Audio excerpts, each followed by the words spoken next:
So we got Boruto episode 186, and all I gotta say was that this episode was so fire. The anime definitely delivered on this Ao fight because damn, this fight went crazy. Like, I cannot believe just how good this fight looked visually and the animation as well. Like, shout out Studio Period. I know that is a very controversial studio, but they definitely delivered with this episode, as I was just blown away at the animation, man. They went crazy with this episode. I couldn't believe what I was watching, man. I was literally jumping out of my bed watching this episode. That's how good it was. Let's get into this episode. So in this episode, we got Team 7 versus Ao. We learned that Mitsuki, Sarada, and Konohamaru, they're going to distract Ao by spamming jutsu for Ao to absorb, while Boruto comes up from behind. And Boruto does come up from behind using the chakra blade. However, he does fail in the end, as Ao does catch him and grabs the chakra blade and puts it through Boruto. However, that Boruto is a shadow clone, so Boruto got off scot-free and he's still living. However, Mitsuki comes in clutch by attaching his arms to Ao and the chakra blade, basically draining Ao's chakra,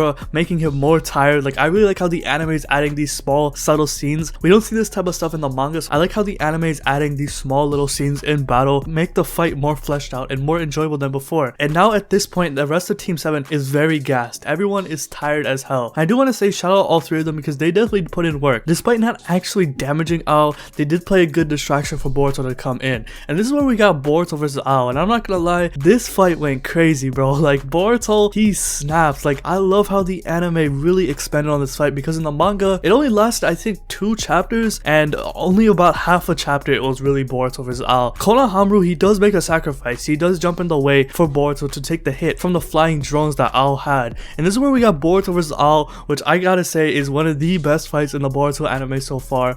Boruto went crazy against these drones, especially, man. When he hit him with that water style, bro, that water style was crazy. Like, that water style was so big. Like, that was on some like second Hokage shit. Like, the fact that a genin is doing something like that big of a water style jutsu, that's crazy, man. And eventually that water style jutsu overtakes the drones, as Boruto, he does get close to Ao. However, Ao does grab Boruto again, and as Ao was about to kill Boruto, Ao tells Boruto, yo, you remember that screwdriver that I was about to thrust into you while we were in the train? And Boruto's like, yeah, I remember that. And then all of a sudden Boruto disappears as another shadow clone. Boruto comes up from behind underneath the rocks and hit him with that Rasengan. I do want to talk about that Rasengan, however, because in the manga, Boruto does finish Ao in a different way. He first uses the chakra blade and then the Rasengan to overall finish him off. And when he does use the chakra blade, Ao's entire body gets sliced in half. However, the anime decided to take out this scene because it does make sense after the fight, because Boruto, he does use his own variation of Talk no Jutsu while talking to Ao. He tells him, yo, you are not a tool, you are alive,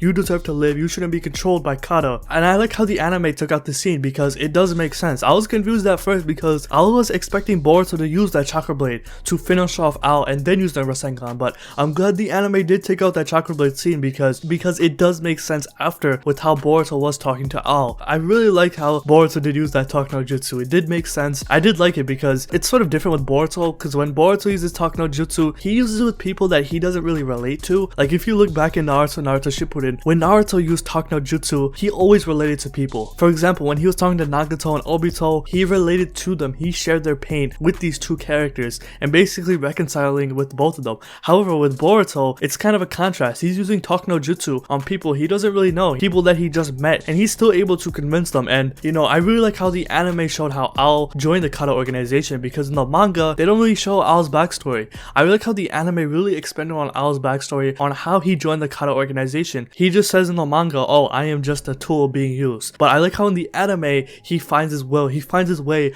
of living life as a tool instead of living as a human. I like how the anime showed the flashback of him joining the kata organization, showing Victor and Kashin Koji convincing him to join, and the way he realized, yo, I'm a tool, I'm not a human anymore. The real human inside of me died a long time ago, and now my only purpose of living is to be used as a tool for the kata organization. So I really enjoyed that as well. And what else I would like to see this from as well is Mei and Chojiro's reaction. And what else I would like to see from now, I would love to see Mei and Chojiro's reaction to Ao joining the kata organization. That would be pretty awesome because we don't see that in the manga. That would be really good expansion, seeing Mei and Chojiro's reaction, considering that Ao, he was the assistant to the Mizukage back in the 4th Great Ninja War, and to see that the assistant of the previous Mizukage joined the kata organization and it's an outer member, I would love to see the reaction in the anime. But I really enjoyed this from the anime, showing Ao's backstory. It really fleshed out his character and added depth and made his character much more enjoyable and gave him a reason why he joined the kata organization. And I really like how Boruto does talk to Ao about, yo, you should live, you shouldn't be used as a tool, you have the right to live. And I really like how Boruto, he uses that same screwdriver that Ao used on him back in the train in episode 182.